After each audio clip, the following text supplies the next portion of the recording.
Alright my G's, hope you're all doing wonderful. Thank you for your recent comments, it's been really amazing to see. Today we're going to go back to some Rude Boy music a bit, going to go back to some nasty DNB. I've made a phase plant bass for you guys today called Nawty Boi. Let's take a little listen with the beat.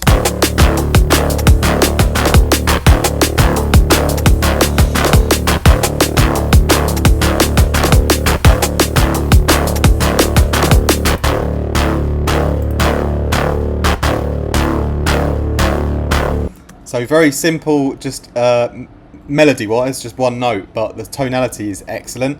And I'm going to show you a few things I did in phase plant this time round, which I haven't done before, to get this tonality and this distortion tone. So pay attention, because there's a couple of things, that I found really useful to automate. And so let's break it down from the beginning. Quite a simple patch, to be honest, in terms of the oscillators. We basically only have two oscillators and they're filtered with a low pass. So we got a saw wave at -12, give or take, a little bit off, and we've got a square wave at -5. So that adds a nice little harmonic grit to the sound. And let's get our modulation on already. So I've got one LFO here that's going to be pumping a low pass filter up and down on everything here.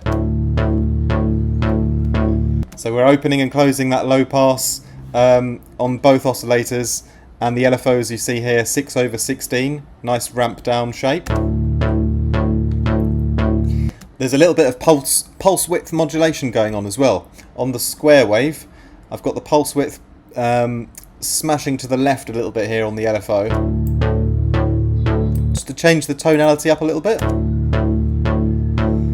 Alright, and that's pretty simple. That's basically how we start things off. You'll notice the unison was on. It's quite a subtle one, this one. The blend is only about 28%, and it worked quite well for this sound. Sometimes the unison works well for sounds, sometimes it doesn't. In this case, it worked pretty nicely. So next, I've got another LFO that I'm using, but this is only to modulate the sync. As you see here, I'm currently re-breaking down this patch because I made it earlier this morning and I'm struggling to remember everything that I did. But there's one thing I definitely remember that was really integral to the sound, which we'll move on to. But yeah, there's a little bit of modulation here on the sync. That's the only time I use this slower LFO.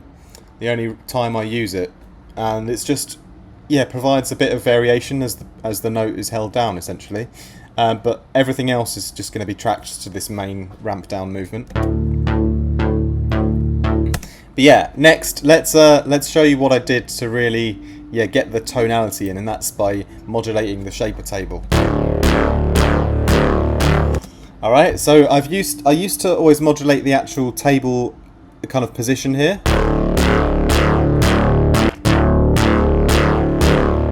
which is something that you can still do as well, which often sounds great. But this time what I thought I'd do to get my movement is to modulate the smooth, right? Because if I turn the smooth off, it's just that gritty spectral waveform, you know? But what I ended up doing was having the smooth at 20%, that's as high as it goes. So it's really nice and smooth, you know? You've got that distortion tone, but you haven't got all that high-end grit. And then I basically automate that high-end grit from the table to come on with the LFO. So I swing this to the left.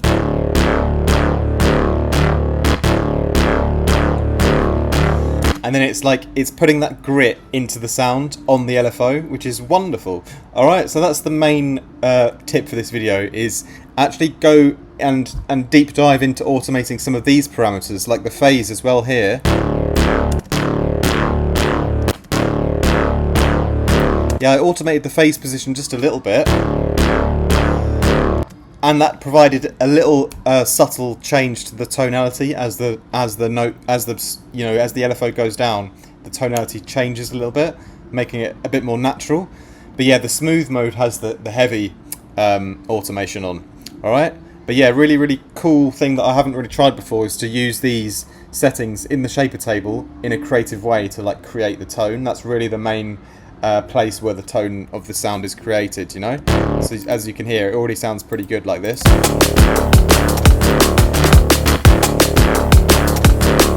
So the next thing I do is simply, yeah, you know, I just enhance the patch, you know. So what I did was I put a bit of ensemble and a bit of flanging before the shaper. So yeah, bringing some more stereo interest to the sound as it gets pushed through the distortion. Alright, then next I did my lovely little comb filter trick, modulating the frequency amount, having it on stereo mode and mixing that in a nice amount. So really gets a lovely stereo texture there. Alright, next up, a little bit of non-linear filterage, and this one's just using the colour of the filter, so I'm not using the band reject or any, you know, crazy, like any extreme filter shapes. I'm just using the actual colour of the saturated mode and modulating that a little bit, and it moves the harmonics around a little bit, you know? It gives it a bit more, yeah, it's like a bit more warmth to it, in my opinion. A quick extra little filter movement with a this is like it's like a little notch boost, you know, rather than well, how can I say? Yeah, just like an EQ bell that moves around and it just expresses the mid-range a little, you know, because it just gives that little push, that moving push in the mid-range that helps to like give you more of a defined sound. I like to do that a lot on my basses at the moment.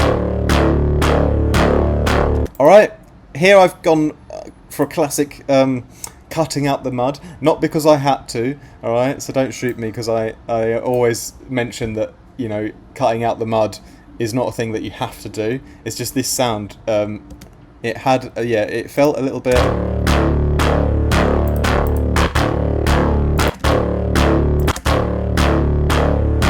yeah, it cleaned it up a little bit in this case, you know, because I had a very full low end with a lot of distortion and lots of stuff going on, so I just had to make a bit more definition in the low end, you know. So I did EQ out some rumble and mud here around 400, but yeah, that's on a case by case basis. Remember, you don't have to do that every time. But yeah, next, a lovely ring mod. This is excellent because this really gives the whole bass like a whole new life, you know, and gives loads of high end back into it. So it's like using the bandpass noise, all the settings slapped to the right, and automating the mix from 0 to 100 with the LFO. So injecting this digital noise signal on everything, and I really like that. And then a little convolver for a bit of room sound, 24%. The live room is sounding juicy as Larry Fink from BlackRock. I don't know why I said that. Yeah, high end boost, 1.6 dB, not too much, just a little, yeah, finishing touch, and a wonderful little dual delay as well. Just putting a little bit of a high end kind of delay tail on the sound to make it a bit more natural in the composition. But yeah, that's basically it. I'm going to keep this video short. I'm still resting up my voice a little bit. But yeah, that's the Nawty Boi. I hope you like that. Yeah, and this was really the first time I experimented by modulating these sort of secondary almost, how can I say, parameters within the shaper table. These sort of often overlooked parameters. Anyway, I overlooked them, but I really enjoyed modulating the smooth mode, and yeah, having it starting off smooth and then injecting that grit and bringing it back again, because the shaper tables, a lot of the settings, they have very intense, like high-end kind of distortion, and it can be quite overwhelming if it's on all the time. But this is a great way you can like inject a bit of that into the movement without going too crazy. So that's the main tip from this video. Check out those like secondary settings and automate them along with your rhythm, and I'm sure you'll get some great results doing that. Alright, so that's the Nawty Boi. Hope you guys enjoyed that today.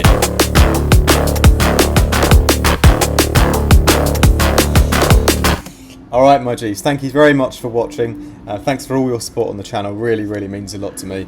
And yeah, may I quickly remind you as well, if you guys ever want one-on-one coaching, one-on-one lessons, it's the best way to level up your sound at the fastest rate and the most effective way you can possibly do it. Much better than watching endless YouTube videos. I highly recommend you book in a lesson. Links for that are down below. If you guys want to join my Discord as well, I'd really appreciate that. We have a great community there. Lots of really supportive and friendly people that will help you out, give you feedback on your tracks as well. If you want a sort of hive mind review of your latest tune, come and join us on there, and we'll do some feedback streams via Discord as well, coming up very soon. Yeah, finally as well, faceplant presets galore, loads on my website, vital presets as well, and current presets should you want some brand new sounds to just throw into your latest track and see what happens. I'm sure you're going to get some great happy accidents if you load up some of my presets in your tune. And yeah, you guys want mixing and mastering, message me via email, info@artofactmusic.com, art one fact, that is with a 1, for more information about that. And if you want more information about my lessons as well, feel free to email me. I can't really speak today, can I? Yeah, anyway, that's enough from me today. More from me very soon. Take care, like and subscribe. Much love.